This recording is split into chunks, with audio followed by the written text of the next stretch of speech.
참 좋은 음악을 인해서 감사합니다. 여러분, 톱도 하나님을 찬양할 수 있으면 하물며 우리 인간의 목소리와 우리 마음은 어떠하겠습니까?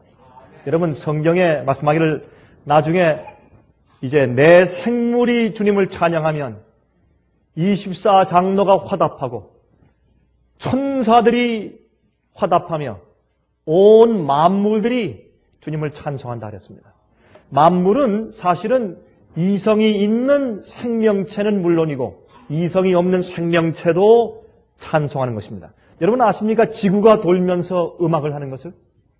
여러분, 하나님께서 지구가 도는 소리를 우리 귀의 주파수에 들리지 않게 하셔서 우리가 귀가 먹지 않지만은, 그러나 나중에 우리가 지구가 돌면서 내는 소리를 들을 때 우리가 얼마나 감사할지 모르겠습니다. 은하계가 돌면서, 별들이 돌면서 하나님을 찬송하는 그 소리, 온 우주가 이제 조화 있게 찬송하는 소리를 우리가 들으면서 살 날이 멀지 않은 것 같습니다. 제가 오늘 말씀을 좀 드리기 전에 여러분들에게 한 가지 좀 먼저 언급하고 지나갈 것이 있습니다. 그것은 뭐냐면 우리 이제 12월 말에 있었던 그 쓰나미, 이 아시아의 쓰나미가 성경 예언적인 안목으로 우리가 그 사실을 이해할 수 있겠는가? 성경에 그런 말씀이 기록되어 있는가? 성경에 그 말씀이 기록되어 있습니다. 사실은 꼭 아시아 쓰나미라고 말하지 않았지만 그러한 사건들이 어떻게 진행될 것과 그것이 마지막 사건과 어떻게 연결되어 있으며 우리가 지금 어느 시대에 있는가 하는 그 예언적인 안목을 성경에 기록해 둔 것을 우리가 찾아볼 수가 있습니다. 우리 그리스도인들은 성경의 예언의 빛을 통해서 사는 사람들이고 우리가 그러한 예언의 빛을 통해서 우리가 어느 시점에 와 있는지 우리 좌표를 이해하는 사람들이기 때문에 이것을 우리가 이해하고 지나가는 것이 좋겠다고 생각이 됩니다. 요한계시록 6장입니다. 요한계시록 6장을 보시면 다음과 같은 말씀이 있습니다. 12절부터입니다. 여러분, 이 요한계시록에 5개의 7이란 숫자가 나옵니다. 7 교회, 7 인, 7 나팔, 7 우레, 7 재앙들. 그러나 3개의 1년의 7이란 사건들은 7 교회와 7 인과 7 나팔이 같은 1년의 이 사건들로 다시 말해서 이 평행선을 그리면서 나가고 있습니다. 그래서 우리는 지금 7번째 교회, 라오디게아 교회 시대에 살고 있고 7번째 나팔 시대에 살고 있지만 그러나 이는 6번째 인 가운데 살고 있습니다. 6째 인에. 7째 인은 예수께서 오셔서 우리가 승천하시는 그런 모습과 바로 그 예수님 재림의 전후의 모습이기 때문에 지금 우리가 6째 인에 살고 있는데 6째 인은 다음과 같이 설명합니다. 12절부터 요한계시록 6장. 내가 보니 6째 인을 떼실 때 큰 지진이 나며 해가 총담같이 검어지고 온 달이 피같이 되며 이것은 1755년도에 있던 리스본의 대지진을 통해서 엄청난 피해가 있었습니다. 미국까지 그 여진이 왔지 않습니까? 그 지진 이후에 해가 검어졌습니다. 달이 피피까지 되었습니다. 미국 동북부지에 있었던 그런 사건들이죠. 하늘의 별들이 무화과 나무가 대풍에 흔들려 선과실이 떨어지는 것 같이 땅에 떨어지며 참 재미있는 것은 이런 사건들이 일련의 사건들을 순서적으로 예언하신 것입니다. 리스본의 대지진이 있은 다음에 하늘의 해가 어두워지고 그날 밤에 달이 피피같이 되고 그 다음에 13절에 있는 하늘의 별들이 정말 선과실이 바람의 대풍에 떨어지는 것처럼 우수수 떨어지고 이것은 1833년도에 있었던 이 유성들의 엄청난 유성에 떨어지는 그런 사건이었지 않습니까? 얼마나 이렇게 정확하게 순서대로 예언했느냐 말입니다. 그 다음이 문제입니다. 14절. 하늘은 무엇처럼요? 종이축이 말리는 것 같이 떠나가고 여러분 어떻게 하늘이 종이축이 도로로 말리는 것처럼 떠나갑니까? 참 재밌는 것은요. 지금 과학자들이 설명하는 바에 의하면 이 지구를 둘러싸고 있는 오존층이 구멍이 나는 것이 마치 종이를 이렇게 도로로 말아서 이렇게 떠나게 하는 것 같은 그런 표현들을 실제로 쓰는 것입니다. 종이를 말아서 폈다가 그 종이가 도로로 말려서 돌아가 버리는 것 같은 그런 모습으로 지금 이 오존층에 구멍이 뻥뻥 뚫리고 있어요. 특별히 저기 남극을 중심으로 해서 구멍이 지금 점점 크게 뚫리고 있습니다.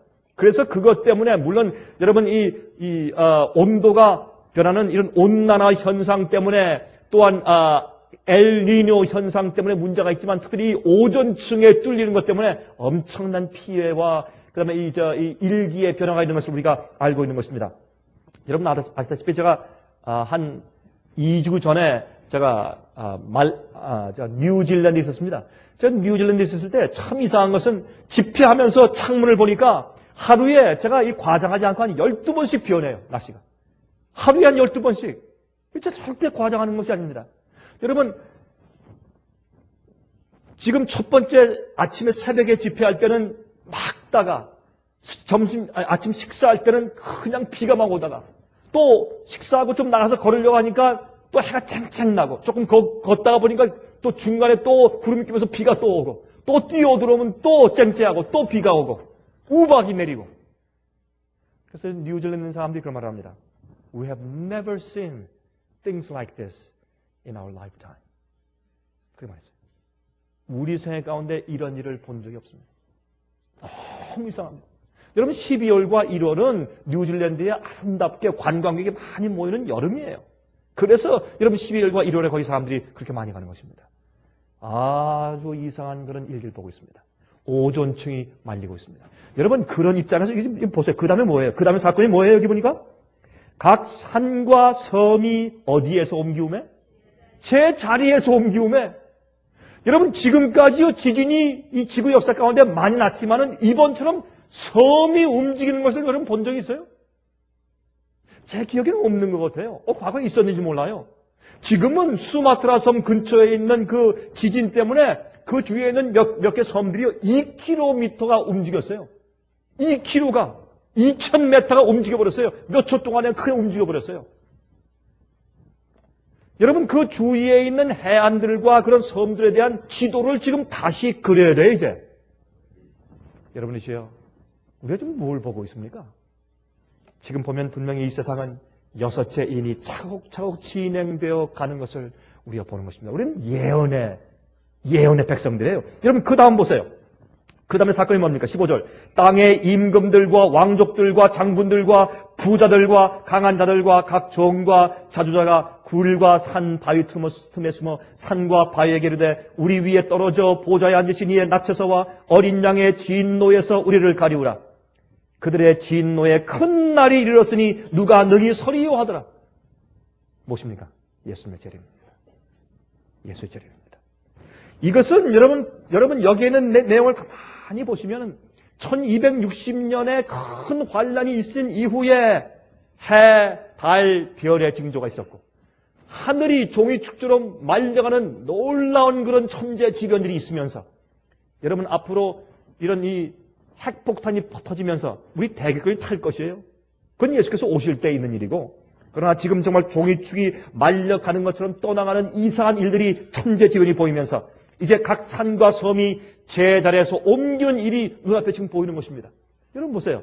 이런 일이 앞으로 점점 더 심할 것입니다. 이번 처음이 아니에요. 점점 더 심해지면서 섬들이 정말 없어지고 바다에 빠져버리고 움직이고 산이 내려앉고 하는 그런 이상한 일들과 지진과 태풍과 해일과 홍수와 화산의 폭발들이 이 세상에 점점 더 심하게 있을 것입니다. 경제적인 파탄과 테러주의자들의 공격들은 앞으로 더 심해질 것이라고 우리가 기대합니다.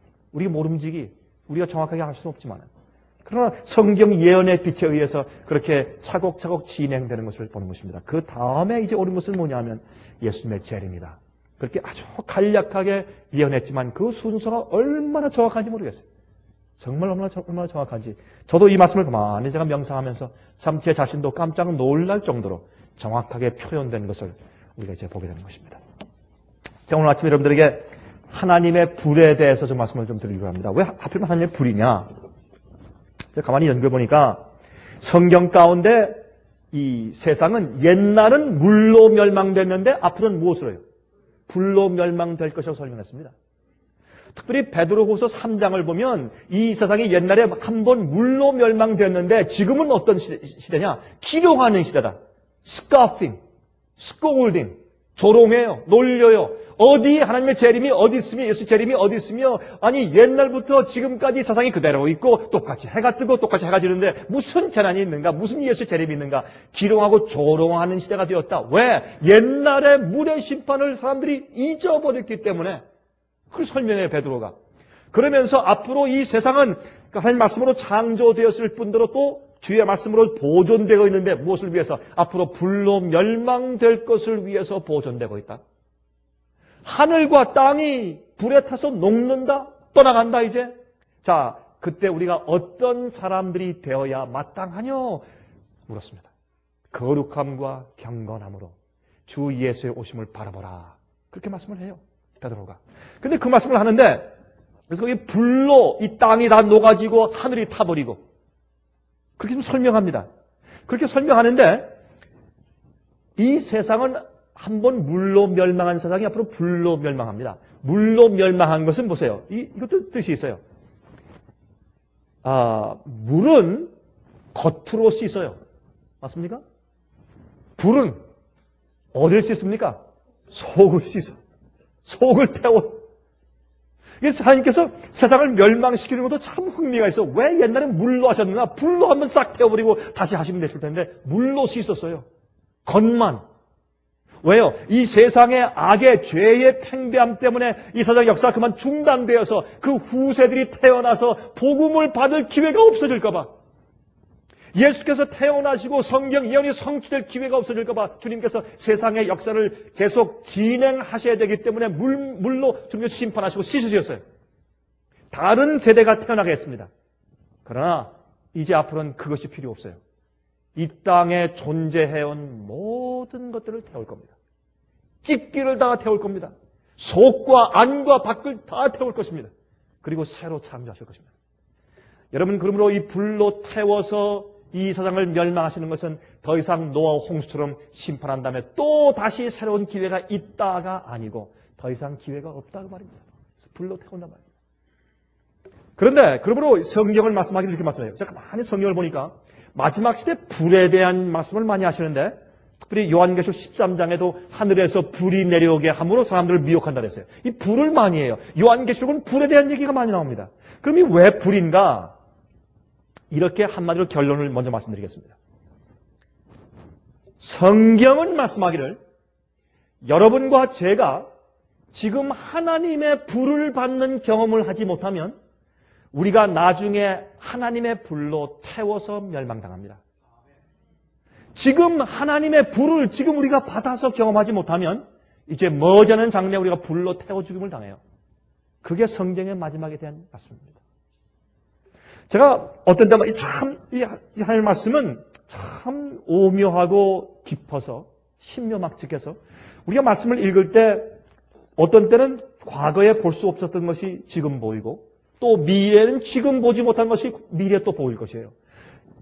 같은 말씀이라도 보고 또 보고 보면 그 속에서 말씀이 또 우러나오고 또 샘솟듯이 끊임없이 주께서 우리에게 생명의 말씀을 주신 것을 볼 수 있어요. 그래서 제가 요즘에 저희 말씀을 보면서 그래서 세상은 불로 멸망되는 것이구나. 그래서 마지막 시대 우리가 받는 경험을 불의 경험으로 말씀하셨구나.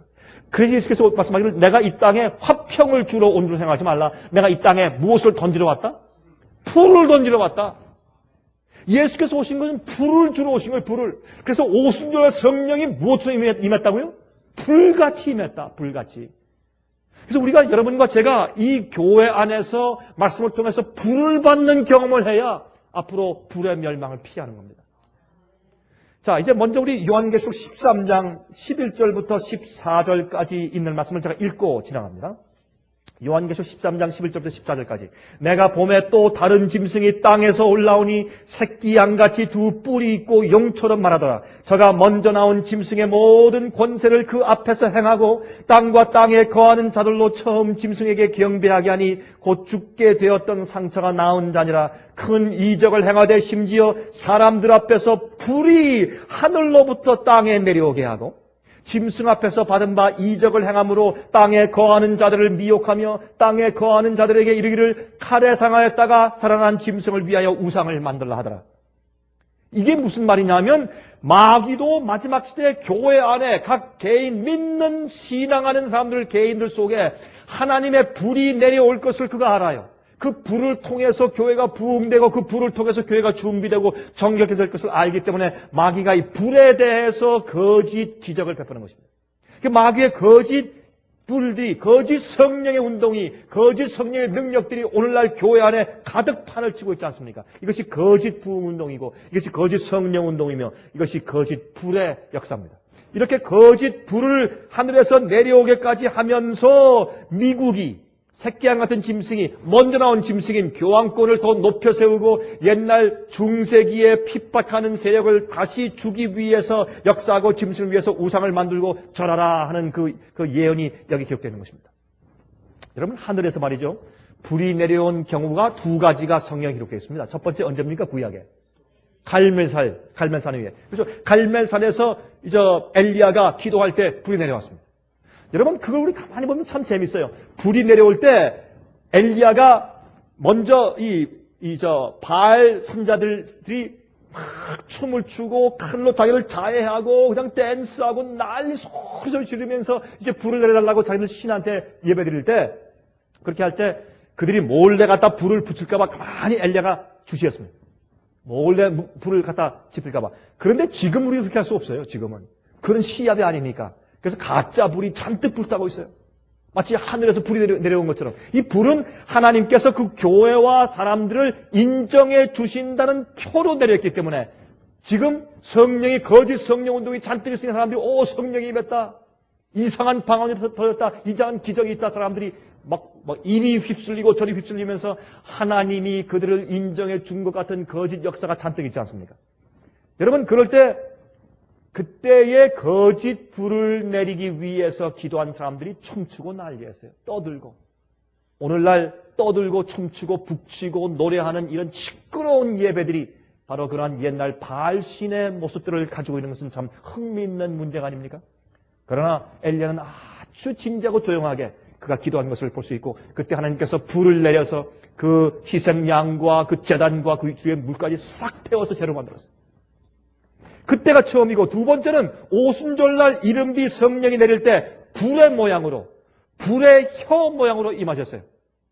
이 두 경우가 다 하나님의 인정하심의 표입니다. 주님께서 불로 내리면서 처음엔 진짜 태웠는데 갈멜산 위에서, 두 번째 예수님의 십자가 이후엔요, 예수님의 십자가 이전에는 실제적으로 문자적으로 이루어진 이스라엘의 역사가 예수님의 십자가 이후에는 다 영적으로 표상적으로 이루어져요. 그러므로 예수님의 십자가 이후에 오순절날은 불이 혀의 모양으로, 불의 모양으로 타는 모양으로 임했지만 진짜 불은 아니었습니다. 눈에 불처럼 보였지. 지금도 다 마찬가지입니다. 옛날 이스라엘 백성들이 광야에서 40년 동안 도른 것은 지금 교회가 광야를 유리하는 것을 상징하는 것처럼 다 표상이 되어 있습니다. 이것은 이렇게 불은 전부 다 하나님께서 교회를 인정하시는 표입니다. 다시 말해서 인치심의 표입니다. 불은 태워요. 정력해 합니다. 지금 그래서 우리는 지금 하나님의 불을 받아야 합니다. 그렇지 않으면 나중에 멸망의 불을 받게 됩니다. 여러분, 찬송가의 가사 가운데서 불길 같은 성신이여 간구하는 우리에게 지금 강림하셔서 영광 보여주소서. 성신이여 임하사 내 영혼의 소원을 만족하게 합소서. 기다리는 우리에게 불로 충만하게 합소서. 2절, 주의 제단 불 위에 우리 몸과 영혼과 우리 가진 모든 것 지금 바치옵니다. 3절, 모든 것 다 바치고 비고 비인 마음에 주의 이름 위하여 성신 충만합소서. 여러분, 원래 이 성령이 불로 임하는 것이 무슨 뜻인가? 교회는 이미 알고 있었어요. 무슨 교파를 막론하고 찬송을 부르는 모든 개신교회는 하나님께로부터 교회에 불이 임하는 것이 무슨 뜻인지 다 이렇게 알고 있었어요. 근데 오늘날 엉터리 불이 잔뜩 내리고 있지 않습니까, 여러분? 찬송가만 봐도 우리가 알 수 있어요. 여러분, 여기 있는 말씀을 보면 이 성령의 불은 먼저 물로 씻은 우리 마음 가운데 불이 임해서 내 속에 찌꺼기를 태우고 성령을 충만케 하고 나를 바꾸는 것입니다. 그게 불의 역사라고 되어 있어요. 이 찬송가 가사 가운데. 내 헌신을 말하는 것이라고 되어 있어요. 여러분, 오순절날 성령께서 불의 모양으로 임하신 이유는 성령께서 하시는 그 사역의 성격을 말하는 것입니다. 그래서 불의 모양이에요. 왜 하필이면 불의 모양으로 성령이 임했어요? 예수께서 요단강에서 침례받으실 때 성령께서 무슨 모양으로 임했습니까? 비둘기 모양으로. 왜요? 예수님의 성품이 순결한 비둘기예요. 평화의 상징이에요. 죄로 인해서 하늘과 이 땅이 단절되어 있는 상태에서 평화의 사도로 우리의 죄를 속하시고 우리를 하늘과 다시 묶어주시는 분으로 이 땅에 오셨다고 해서 비둘기 모양으로 예수님을 표상하기 위해서 오신 것이에요. 성령은 자신이 없는 분이에요.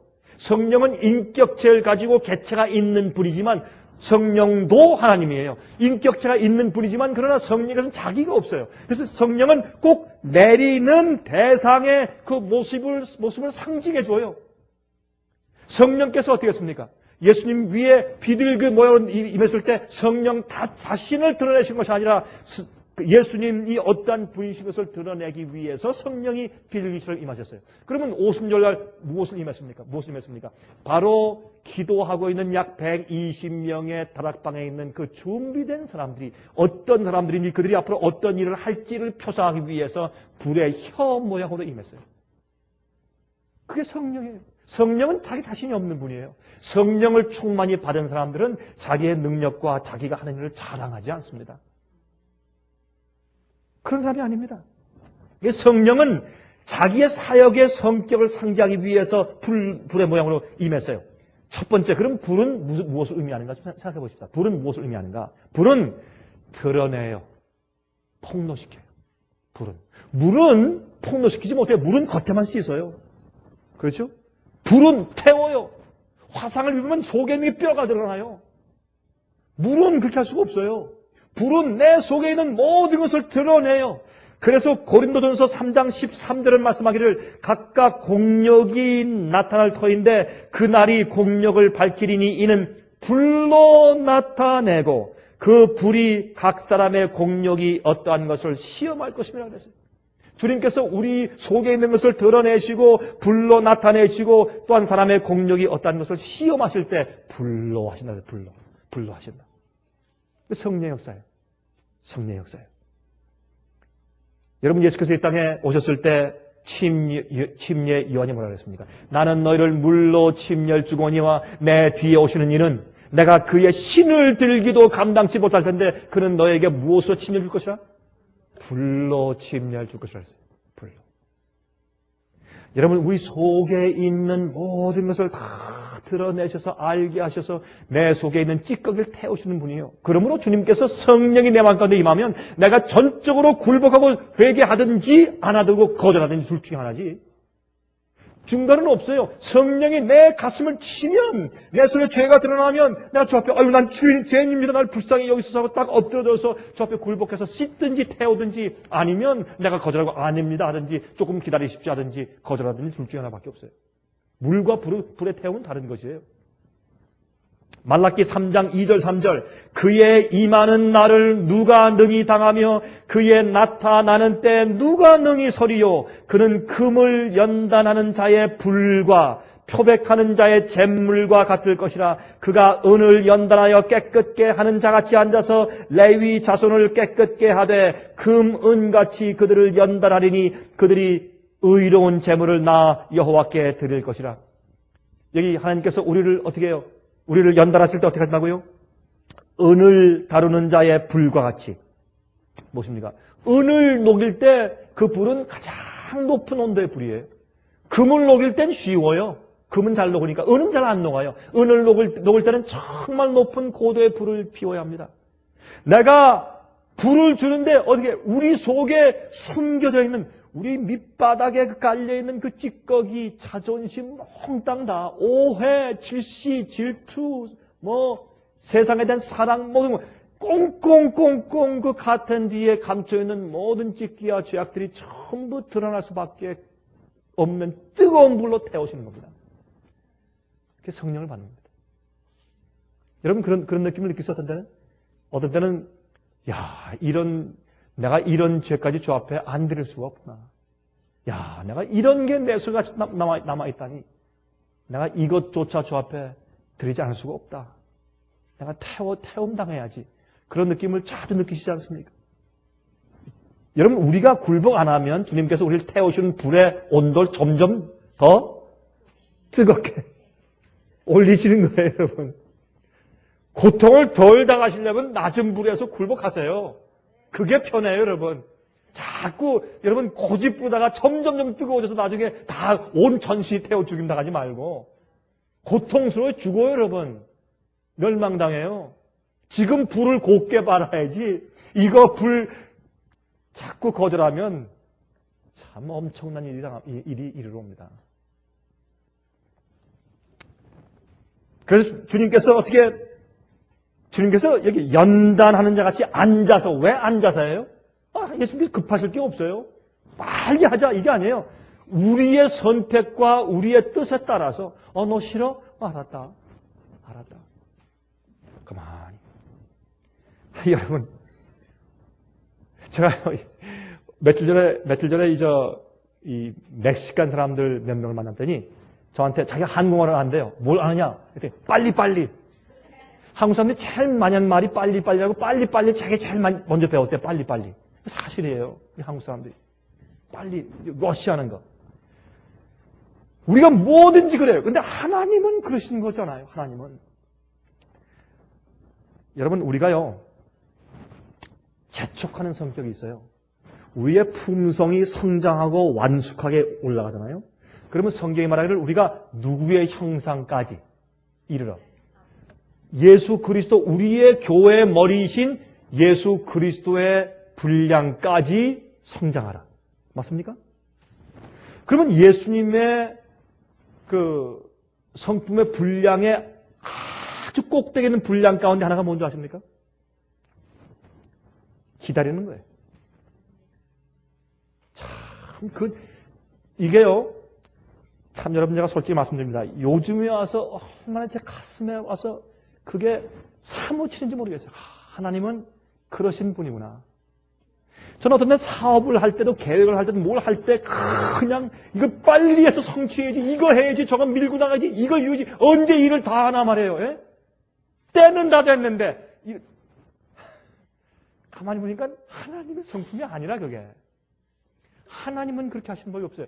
하나님께서 왜 그런지 아세요? 우리가 자원해서 하는 것 아니면 하늘에 들어갈 성품이 안 되기 때문에. 급하게 몰고 나가거나 압박을 주거나 프레셔를 가해가지고 하는 일은 결단코 하늘에 갈 성품을 이루지 못하기 때문에 주님께서 안 하시는 거예요. 그렇게 해서는 그렇게 해가지고 준비될 영혼이 없으니까. 너 지금 이제 핍박이 금방 온다, 환란이 온다, 빨리 준비해. 이렇게 하시더라도 우리가 어물쩡거리고 게을르면 주님께서 그래, 할 수 없구나. 가만히 계시면서 그렇다고 너 안 하지? 불이익. 너희 집에만 앞으로 이제 전기 안 들어온다. 너희 집에만 비가 안 온다. 이제 두고 봐라. 이렇게 안 하세요. 우리는 말이죠. 어떻게 해요? 우리 아이들한테 너 이거 해. 안 하지? 그러면 우리가 뭘 아느냐? 겸손을 알고 인내를 알아요. 우리 배웠으니까. 그래서 뭘로만 해요? 겉으로만 해. 말을 안 해요. 그럼 우리 표정이 벌써 말은 안 하지. 왜요? 인내와 겸손 배웠으니까. 벌써 이마살이 탁 찡그러지고 무가 없어요. 인내는 마음으로 하는 것이에요. 부인이 남편한테 말이죠. 여보 왜 이러냐고 이렇게 하다가 남편이 안 하면 이 부인이 또 눈물 흘리면서 기도하고 주님 나 이번에 정말 회개합니다. 내가 남편한테 바가지 긁지 않고 인내하게 해주세요. 알죠? 그러면서 뭘 안 해요? 마음으로 인내 안 해요. 겉으로. 다한테 토라지네 또. 말 안 하고 토라져요. 말 안 하지 바가지 안 긁지 토라져 있는데. 여러분이시여, 제가 한 말씀 하고 지나가야 되겠습니다. 우리 가족들에게라고 할지라도 하나님의 성품은요, 이런 성령의 불이 내 속에는 밑에 나도 모르고 있는 것들 전부 다 긁어내야 돼요, 사실은. 태워야 돼요, 지금. 그거 지금 안 받으면 나중에 불로 태움 당해요. 여러분은 아내를 향해서, 여러분 남편을 향해서, 자식을 향해서, 부모를 향해서, 이웃들을 향해서, 교우들을 향해서 여러분의 급한 성격을 가지고 밀어붙이지 마세요. 여러분들이 왜 형제 사이에 문제가 생긴 줄 아세요? 왜 교우 사이에 왜 문제가 생긴 줄 아세요?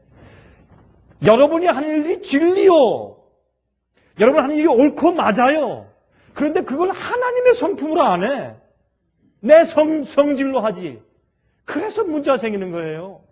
차라리 내가 이렇게 하는 것이 성경 진리더라도 내 자식이 안 따라가고 내 아내나 남편이 안 따라가고 내 친구, 내 친척 친구, 교우가 안 따라가도 가만 놔두세요. 이게 예수의 성품이에요. 하나님이 그 사람들을 감동해서 따라오게 하실 시간이 있고 장소가 있어요. 하나님은 그걸 기다리세요. 그게 성령께서 하시는 일이에요. 성령께서는 불로 임하시는데 불로 임했다가 거절하잖아요. 그럼 불이 가요. 또 불로 임했다가 우리가 거절하잖아요. 또 불이 가요. 또 임했다가 거절하잖아요. 불이 가요. 나중에 한참 하다가 나중에 최종적으로 불이 올 때 그 사람을 태워버려요. 그러나 그 모든 인격체 자기 자신들은 그 자신의 결정과 선택에 의해서 불의 결정을 받아요. 저도요 그런 생각이 많았습니다. 저는 목사고 또 특별히 정말 이 마지막 시대에 우리가 올바로 인침받는 똑바른 교회와 교인 되자고 외치는 목사가 아닙니까? 생애빛의 선교기관을 운영하는 목사가 아닙니까? 저도 이런 면에서 제 주위에 있는 사람들이나 제 아는 사람들이나 친척들이나 제 이런 모든 사람들한테 답답한 심령 가운데서 그 사람들에게 어떻게든 영향을 제가 깊이 미치려고 애쓴 그런 경험들이 참 많습니다. 가만히 지나고 뒤에 보니까 내가 옳긴 놀았다 생각이. 신학을 놀았는데 성품이 틀렸어요. 옛날 바리새인들도 신학을 놀았는데 성품이 틀려서 그들이 실패한 거 아닙니까? 마찬가지예요. 우리도 그래요. 그래서 우리가 사실은 지금 성령께서 불로 우리 속에 있는 모든 것을 드러내실 때 주님께서 우리 마음속에 있는 조용히 앉아서 불로 태우고 표백하는 자의 잿물처럼 우리를 씻으려고 하실 때 우리가 성령에 임하시는 역사에 우리가 순응하도록 하십니다. 두 번째, 불은 태워요. 죄를 태웁니다. 물은 겉만 씻지만은 불은 안을 정결케 해요. 이것은 중요한 얘기예요. 여러분, 이사야 4장 3절 4절에 말씀하기를 시온에 남아있는 자, 예루살렘에 머물러 있는 자, 곧 예루살렘에 있어 생존한 자 중 농명된 모든 사람은 거룩하다 칭함을 얻으리니 이는 주께서 그 심판하는 영과 소멸하는 영으로 시온의 딸들의 더러움을 씻으시며 예루살렘의 피를 그 중에서 정결케 하실 때가 됨이라 그랬어요. 성령을 태우시는 분이에요. 우리가 성령의 음성과 진리를 받을 때 마음을 다 열고 가만히 조용히 있어보세요. 가만히 계셔보세요. 그러면 성령께서 뭐라고 말씀하시는가? 우리 속에 있는 것들을 태우는 역사가 이르러 와요. 조용히 성령께서 우리 마음속에 있는 것들을 태우는 역사를 우리가 경험할 수 있어요. 성령은 심판하는 영인데 우리 마음속에 있는 동기를 심판하시고 또 소멸하는 영으로 우리 속에 있는 악한 것들과 죄악을 태워서 없애는 역사로 임하세요. 그래서 태우세요, 성령.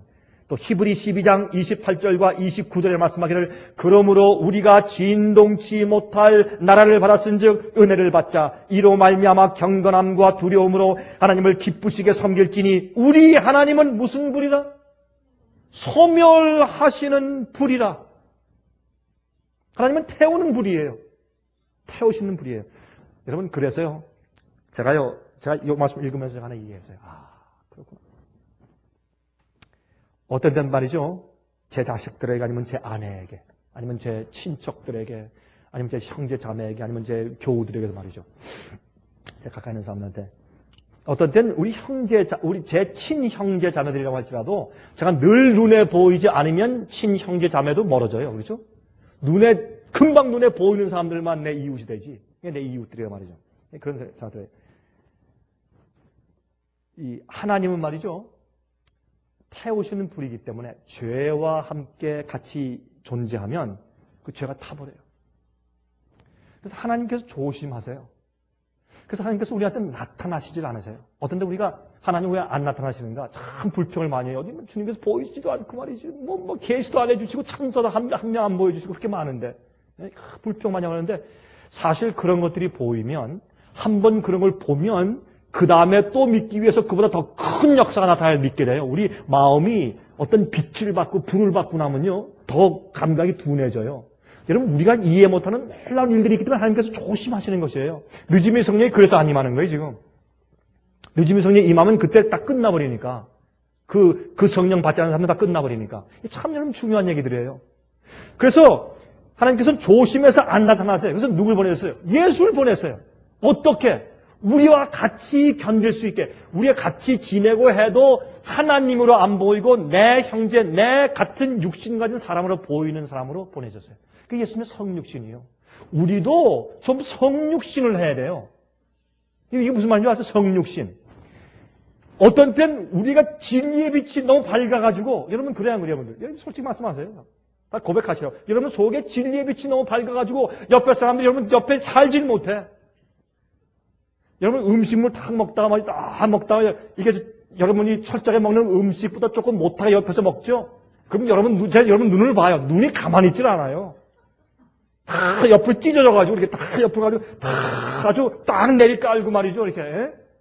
그렇게 해요. 그게 여러분들이 모르게. 예수님 그렇게 안 하셨어요. 창기와 세리 집에 가서 어떻게 했어요? 그들과 음식을 먹었어요. 공에 찌들어진 나쁜 음식도 같이 잡수셨어요. 그러니까 바리새인들이 오죽해서 뭐라 그랬어요? 너희 주인 선생 예수 랍비 선생은 저 창기 세리와 함께 더러운 음식 막 먹고 저 아주 비위생적이고 비건강 음식 먹고 미원 친 거 저 먹고 말이죠. 그 당시에 미원이 없었지만 그렇게 해야 되니까 그게 예수님이었습니다. 저는 여러분들에게 타협하는 얘기가 아닙니다. 그러나 우리가 남들을 대할 때 예수님의 품소로 올라가야 돼요.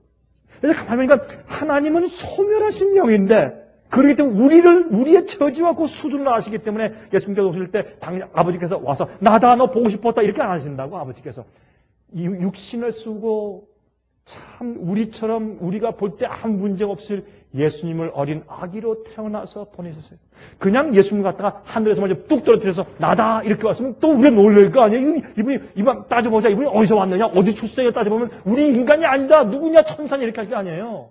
그래서 우리 인간이 우리가 받아들일 수 있는 하나님으로 오기 위해서 성육신하신 것이에요. 그게 어린 아이로 태어나신 예수님이에요. 가만히 생각해 보니까 그래요. 그게 성육신이에요. 그러면 예수님은 우리의 표본이신데 우리가 주님을 따라 사는 것이 무엇일까? 이것도 우리가 주님을 배워야 돼요.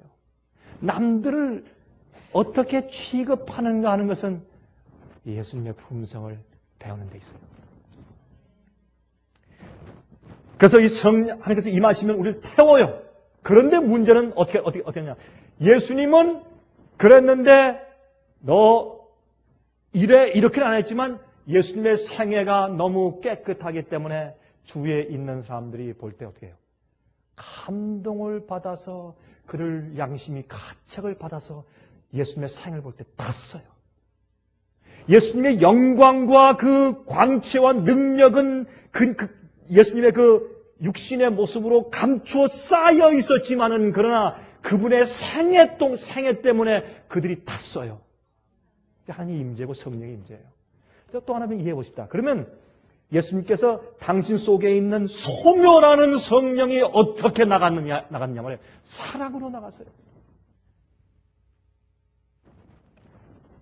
그 속에 현미가 많아 백미가 많은가 이렇게 나간 게 아니고 거기에 고춧가루가 너무 많다 이렇게 나가는 것도 아니고 이렇게 보니까 내 말이 아직도 그러네. 너 또 아직도 비디오 게임 하나? 너 어제 저녁에 무슨 TV에서 무슨 뭐 봤다면서 막 이렇게 나간 게 아니에요. 그거를 성경은 바리새인이었다 그렇게 얘기를 해요. 바리새인들은 사람들이 율법을 지키기 하기 위해서 어떻게 했어요? 법과 법으로 잔뜩 쌌어요. 사람들이 멸망을 당했어요. 그러니까 예수님은 어떻게 했어요? 그래서 예수님처럼 철저한 분이 또 있어요, 세상에? 예수님 같이 철저한 분이 없었어요. 그분은 진리 자체였고 생명이고 길이고 그런 분이 와서 어떻게 했어요? 사람들을 가난한 자에게 떡을 놓고 가시고 불쌍한 자에게 가서 고쳐주시고 위로하시고 손을 얹으시고 손을 잡고 이렇게 가시고 쓰다듬어 주시고. 이렇게 하니까 그 사람들이 가만히 보니까 너무 마음이 열려요. 예수님 향해서 마음을 쫙 열었어요. 이런 분이 세상에 어디 있는가? 마음을 열고서 가만히 보니까 그 열고서 보니까 예수님께 대해서 편견이 없어졌어요. 아, 저분이 나를 사랑한다. 그것을 이해한 다음에 보니까 예수님의 생애가 너무 깨끗해. 그분은 계명을 지키는 분이요. 그분은 우상 숭배가 없어요. 간음이 없어요. 도적질이 없어요. 탐심이 없어요. 자기가 없는 분이요.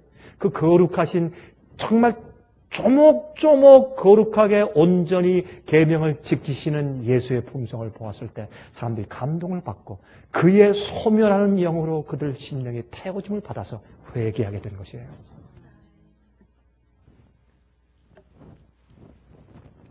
에스겔 24장 11절부터 13절에 말씀했습니다. 가마가 빈 후에는 숯불 위에 놓아 뜨겁게 하며 그 가마에 놋을 달궈서 그 속에 더러운 것을 녹게 하며 녹이 소멸하게 하라. 이 성읍이 수고함으로 스스로 곤비하나 많은 녹이 그 속에서 벗어지지 아니하며 불에서도 없어지지 아니한도다. 너의 더러운 중에 음란이 하나이라. 내가 너를 정하게 하나 내가 정하여지지 아니하니 내가 내게 향한 분노를 풀기 전에는 내 더러움이 다시 정하여지지 아니하리라. 이게 무슨 말이에요? 불로 태워서, 여러분 보세요. 어떤 땐 말이죠. 녹슨 것을 불로 태워서 녹까지 다 벗겨내야 돼요. 그런데 이 이스라엘이 얼마나 악해지고 유대 나라가 얼마나 타락했는지 그 교회를 하나님께서 어떻게 했습니까? 바벨론으로 포로 잡혀가게 하시고 별 고난들을 다 허락해 주셨는데도 거기 찢기 죄악들이 타지는 않습니다. 그때 어떻게 해요? 이제 할 수 없이 마지막에 큰 불을 보낼 텐데 너희가 이제 멸망당할 수밖에 없다 그랬어요. 지금 성령의 불이 우리 마음을 태워야 돼요. 여러분 마음 가운데 어떤 찢기가 있어요? 교만, 이기심, 자긍하는 마음들, 남도 모르게 무엇을 사랑하는 우상들이 있는 것들 다 있죠. 여러분 고 빼죽한 성미들, 고 조금만 하면 아주 기분 나빠하는 그런 성질들, 그거 언제 탈지 모르겠어요. 언제 탈지 모르겠어요. 그거 아주 조금만 하면 싹 토라지는 그런 성격들 말이죠. 조금만 금방 속상해하는 성격들, 오해하기, 남들 쉽게 오해하는 성격들, 이런 찌꺼기가 언제 태워지겠어요? 언제 도대체? 이게 성령의 불로 태워져야지 그 다음에 주님께서 그 찌끼가 없어져야 나중에 불로 태울 때 그 깨끗한 그릇들이 보존되죠. 스가랴 13장 9절에 말씀했습니다. 내가 그 3분의 1을 불 가운데 던져 은같이 연단하며 금같이 시험할 것이라. 그들이 내 이름을 부르리니 내가 들을 것이며 나는 말하기를 이는 내 백성이라 할 것이요 그들은 말하기를 여호와는 내 하나님이시라 하리라. 내 하나님이시라 하리라. 주님께서 불 가운데 던져서 시험하신 다음에 나중에 우리가 하나님 백성 되고 하나님이 우리 하나님 되는 것입니다. 세 번째, 불은 영구적으로 만들어요. 불로 태워서 녹인 다음에 다른 모양으로 바꾸는 것입니다. 칼을 불에 넣어서 녹인 다음에 쟁기로 바꾸는 것이에요. 칼과 낫을 보습으로 바꾸는 것이에요. 낫으로 바뀌는 것이에요. 남을 상하게 하는 성미가 성령의 불로 태워짐을 당해서 이젠 알곡들을 추수하는 낫과 땅을 파는 쟁기로 바뀌는 것입니다. 어떤 사람들은 성격이 덜렁덜렁해요. 덜렁덜렁한 사람들은요, 어떤 데 같이 일하기 참 어려워요. 실수를 잘하고 자꾸 떨어뜨리고 잊어버리고. 그런데 또 살긴 참 좋아요. 같이 일하기는 어려운데 살긴 참 좋아요. 왜? 꽁 하는 게 없어. 참 좋아요. 근데 치밀한 사람들, 아주 세심하고 치밀한 사람들은요, 같이 일하기는 참 좋아. 그런 사람들 일 시키면 최고예요. 제가 알아요. 사람들, 직원들은 일하니까. 치밀하고 꼼꼼한 사람들 일 시키면 틀림없이 책임만 딱딱딱 해내고 아주 틀림없어요. 그런데 같이 살기가 어렵네, 이거.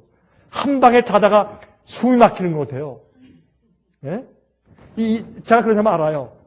한번 이제 집회 갔는데, 그 사람은요, 자고 일어나서 제가 어떤 데 이불을 안 개고 가서 뭐 하잖아요? 들어와서 제 입을 다 개놔요. 다 이렇게 배를 다 만들어 놓고 개놓고 딱 갠 다음에 그것도 어떻게 하냐세요? 맨 위에 가발 다 덮고 나서 요만큼 딱 접어놔야 돼. 요만큼 삼각형으로 딱 접어놔야 돼. 그래야지 들어갈 때 그걸 딱 들치고 들어갈 수 있도록 삼각형을 딱 접어놔야 돼. 틀림없어요. 자기 배도 다 조금만 삐뚤어져도 안 돼. 그래서 제가 속으로 생각을 했어요. 제가 그 형한테 brother, thank you. 제가 그랬지만 사실 제 속으로 그랬어요. 당신 부인 참 힘들겠다. 그래서 내가 참 힘들겠다. 얼마나 힘들겠나 그게 세상에. 예? 부인이 눈 비비고 나가지고 배도 안 만들어면 그 남편이 가가지고 신앙이 좋으니까 어떤 때는 몇 번 해주다가 나중에 이럴 거 아니에요. 당신 뭐 하는 거야? 이렇게 할 거 아니에요. 여러분이죠. 이거는 제가 여러분들이 한 얘기가 저도 마찬가지고 우리 모두에게 찌꺼기들이 있어요. 이 불은요, 우리를 태워서 녹인 다음에 내가 가지고 태어난 내가 원해서 받지 않았지만 조상들로부터 내 속에 흘러들어온 성미, 성질들이 하나님을 위해서 남들을 아름답고 즐겁게 해주기 위한 쟁기로 바뀌어야 돼요, 여러분. 그런 연장으로 바뀌어야 돼요. 칼이 되면 안 돼요. 날카로워요. 여러분들이시여, 여러분 주위에 있는 어떤 누구에게도 부담이 되면 안 돼요. 이게 예수의 성품이에요. 여러분 예수님 생각 많이 보세요. 가룟 유다까지도 예수님과 함께 3년 반 동안 같이 있을 수 있었어요. 그렇게 성미급한 요한과 그렇게 덜렁이인 베드로도 예수님 곁에서 편하게 3년 반 동안 있을 수 있었던 분이 그리스도예요. 우리는 어느 누구보다도 진리의 날선 검 같은 아주 곧바른 증언과 똑바른 삶과 똑바른 생애를 강조하는 사람들이지만 우리의 삶 자체는 누구보다도 둥글둥글하고 아름다워야 돼요. 누구도 용납하고 그들이 우리 곁에 살 때 그들이 편하게 살 수 있는 사람이 되는 것이 그리스도인이에요. 이 일을 여러분들이 실패하면 주님께서 영혼을 구원하는 사람으로 사용할 수가 없어요. 마태복음 3장 7절부터 11절에 말씀했습니다. 요한이 많은 바리새인과 사두개인이 침례 베푸는 데 오는 것을 보고 이르되 독사의 자식들아 누가 너희를 가르쳐 임박한 진노를 피하라 하더냐.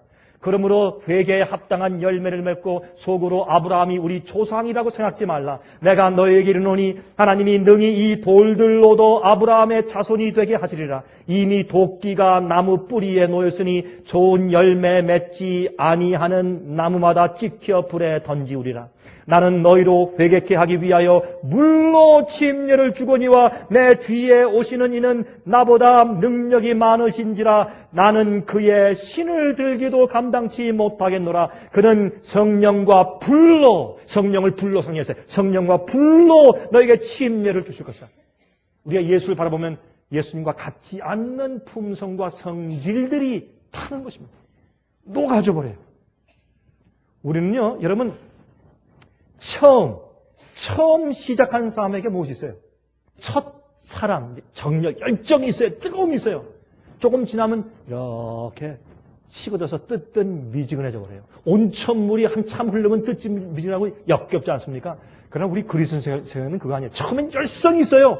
열성이 있는데 무엇이 있어요? 진리의 열성, 원칙의 열성이 있지만 무엇이 있어요? 덕성이 부족해요. 나중에 지나면서 뜨거움이 무엇으로 계속 연결되어야 합니까? 우리의 부품성과 덕성의 뜨거움으로 계속 유지해 나가야 돼요. 둥글둥글하다는 말은 타협한다는 뜻이 아니에요. 어떤 때는요, 옆에 사람을 위해서 매운 것을 잡숴 주세요. 여러분 안 죽어요. 위장 그것 때문에 빵꾸 안 나고 안 죽어요. 예? 어떤 때는 그걸 이해하지 못하거나 그걸 습관되지 않은 사람들 옆에서 말이죠. 나 그거 먹으면 죽어. 이렇게 눈 깔아서 보시지 말고 그거 잡수세요 같이. 제가 이상한 얘기를 하죠. 조금 더 깊이 조금 올라서 한번 이렇게 세상을 좀 바라보세요. 하나님이 우리 인간을 어떻게 취급하시고 예수께서 어떻게 하셨나 보세요. 그 영혼들을 얻기 위해서 어떻게 하시는지 한번 좀 눈을 떠서 좀 보세요. 한 가지. 제가 이렇게 얘기했으니까 또 밸런스를 맞춰야죠. 그렇죠? 이쪽으로 얘기했으면 또 여러분들이 이쪽으로 막 달려가면 또 곤란하다 보니까 제가 밸런스를 맞춰야 돼요. 한 가지 그리스도인들이 잘못 오해하고 있는 하나님의 속성이 하나 있어요. 제가 얼마 전에 이제 여행을 하는데 한 사람이 그래요 저한테. 이 DVD를 만들어서 주면서 제가 집에 와서 이렇게 보니까 잘 만들었어요. 그림하고 글씨 막 성경절 때리면서 잘 만들었어요. 그게 뭐냐? 하나님은 사랑이시다. 그거 누가 몰라요? 다 알지. 근데 결론이에요. 그래서 하나님은 안 죽이신다. God does not kill. 하나님은 안 죽이신다. 하나님은 죽이시지 않는다. 심판할 때도 하나님께 죽이시지 않는데요.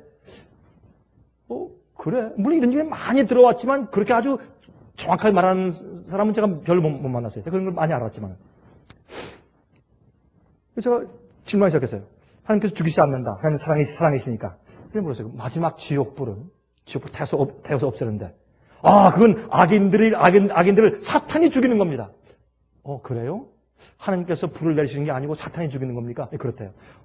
그렇습니까? 그러면 사탄은 누가 죽입니까?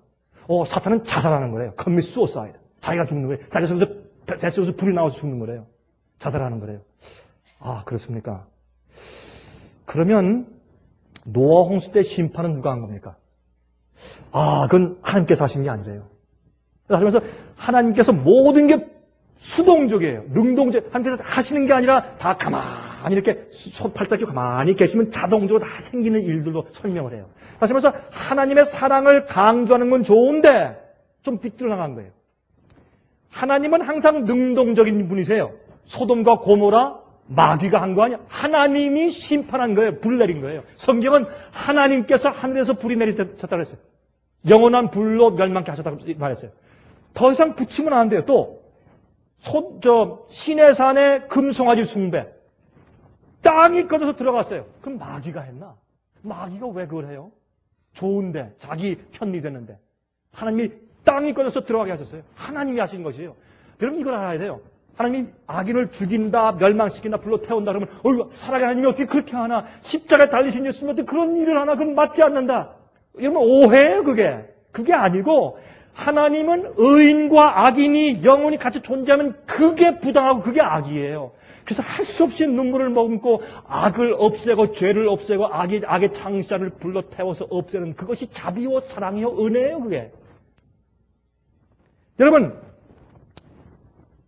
또 보세요. 고라, 다단 그리고 아비람의 반역. 예? 땅이 꺼지고 들어가고 250명 방백이 죽어버리고 나답과 아비후가 다른 불을 들였을 때 지성소에서 불이 나와서 태워 죽여버리고 이런 거 어떻게 이해하면 지성소에서 불이 나왔다. 마귀가 했다. 말이 됩니까? 하나님은 죽이시는 분이요. 하나님 심판하시는 분이요. 이게 밸런스가 맞아야 돼요. 제가 이걸 왜 하느냐? 이게 하나님은 죽이지 않는다 사랑이시다라고만 강조하면 제가 이런 얘기를 자주 듣기 때문에 그래요. 이렇게 해버리면 결국에 어떤 위험성이 있는가? 결국에 여러분 이런 논리로 따져나가면 하나님께서 누구나 다 구원하실 수밖에 없다는 결론까지 가게 돼요. 또 죄와 반역과 불순종에 대한 심판을 경하게 여기도록 마음에 은근히 조장하게 돼요. 또 복음을 하나님의 사랑의 면에서만 보게 되면 죄에 대해서 불쌍히 여기는 면만 강조하게 돼 있어요. 그래서 죄에 대한 결과와 영향에 대해서 가볍게 여기게 만들기 때문에 자유주의 신학의 기초가 되는 가르침 가운데 하나가 하나님께서 God does not kill, 하나님이 안 죽인다라는 것이 바로 이 복음주의자들이 자유주의 신학을 강조할 때 기본 교리 가운데 하나가 되는 것입니다. 주님의 심판의 면과 죄를 증오하신 하나님의 면에 대해서 경하게 여기는 그런 느낌을 갖게 만들게 돼요. 괜찮아. 하나님은 사랑이시야. 괜찮아. 그 정도는 이렇게 하게 되는 것이 바로 이런 가르침의 결과예요. 여러분 그런 거 조심하셔야 돼요. 아무거나 받는 게 아니에요. 여러분 그러므로 아나니아와 삽비라 그들이 성령께 앞에 나가서 거짓말했을 때 그냥 즉석으로 죽었어요. 그건 하나님께서 죽게 하신 거 아니에요? 하나님은 죄를 미워하시고 심판하시는 분이에요. 우리는 주님의 사랑과 은혜를 감사하되 동시에 죄를 두려워하고 주님의 심판을 두려워하는 동시에 같은 밸런스에 있는 마음을 가지고 신앙생활을 해야 할 것입니다. 하나님께서 이스라엘 백성들에게 가나안 족속을 가서 쳐서 죽이라. 그러면 하나님께서 나는 사랑이니까 못 죽여. 너희를 가서 죽여라. 이렇게 하셨단 말이에요? 그건 말이 안 되는 얘기입니다. 하나님은 심판하시는 분이고 하나님은 죄인들을 죽일 수밖에 없는 분이에요. 그게 사랑이에요. 그게 사랑의 궁극적인 큰 사랑이 바로 그거예요. 여러분. 우리를 위해서 죄를 없애시는 것입니다. 여러분이시여, 그러므로 우리가 이런 성령의 은혜를 통해서 내 속에 있는 모든 잘못된 이해나 잘못된 성품들을 지금 태워야 돼요. 태운 다음에 우리가 주님 안에서 올바른 생활을 살 때 그때 앞으로 오는 불이 우리를 멸망시키지 못하는 것입니다. 오순절날 제자들, 오랫동안 끼어있는 찌꺼기들과 죄들에서 그들은 정결케 되었어요. 온전한 회개의 경험이 있었을 때 성령이 불의 모양으로 내려왔어요. 그래서 그들을 드러내시고 태우시고 이제는 온전히 꼴지우셨다는 표로 불의 모양으로 임했습니다. 이제 그들은 드디어 세상에 복음을 전할 준비가 되었기에 성령이 각 나라 말을 해서 복음을 전할 수 있는 방언의 능력으로 임한 것이에요. 이 역사가 앞으로 여러분과 저를 위해서 기다리고 있어요. 진짜 성령의 불이, 지금 조용한 성령의 불로 내가 태워지고 나면 그 성령의 능력이 불이 임해요. 불이 임해요. 여러분, 이 성경 가운데 보시면 예수님께서 부활하신 다음에 갈릴리 바닷가에 조용히 가셔서 이 고기 잡는 어부들, 제자들을 보시고 불쌍히 여겨서 고기를 다 밤새도록 잡지 못한 사람들을 고기 잡게 하셨죠. 그리고 그들이 왔을 때 그들에게 모닥불을 피워놓고 뭐를 준비해 놓으셨다고요? 조반, 떡과 뭐를? 물고기, 생선을. 물고기 생선과 떡을 이렇게 구워서 이렇게 먹으라고 주셨어요. 하나님이 와서 세상에 물고기를 잡아서 대접해 주세요. 하늘에 만날 주시면 어때요? 그렇게 안 하셨어요. 여러분, 그게 무슨 뜻인지 한번 생각해 보세요. 왜 그렇게 하셨는지. 주시면서 어떻게 했는지 아세요? 모닥불을 피워놓고서 가만히 그들을 이렇게 쭉 살펴보셨어요. 그 전에 모닥불을 피워서 예수님과 앉아있던 경험이 여러 번 있었지만 그날 아침 따라 그 불은 특별한 불이었어요. 그 불은 그들의 양심 속에 있는 찌꺼기가 다 드러나는 불이었어요. 예수께서 그 불을 피우시고 말씀하십니다. 시몬의 아들 요한아, 베드로야, 내가 나를 정말 사랑하느냐? 지금 성령의 불이 우리 마음속에 그걸 비춰야 돼요. 내가 정말 날 사랑하느냐? 아니면 너의 개인적인 열심의 불이 널 삼키느냐? 아니면 내가 정말 진리와 나를 사랑하느냐? 그 성령의 불이 우리 속에 있는 찌꺼기를 다 태우게 되기를 간절히 바랍니다. 하늘에 계신 우리 아버지, 오늘 우리가 말씀을 상고한 것처럼 우리에게 하늘의 불이 필요합니다. 우리 속에 있는 찌꺼기까지 태울 수 있는 불이 필요합니다. 우리 속에, 우리 겉에 씹는 것뿐만이 아니라 내면 속에 있는 모든 것들을 태워서 변형시키는 불이 필요합니다. 성령님, 저에게 임해 주시옵소서. 저희를 도와주시고 불쌍히 여겨 주시옵소서. 우리를 지나치지 말아 주시길 기도합니다.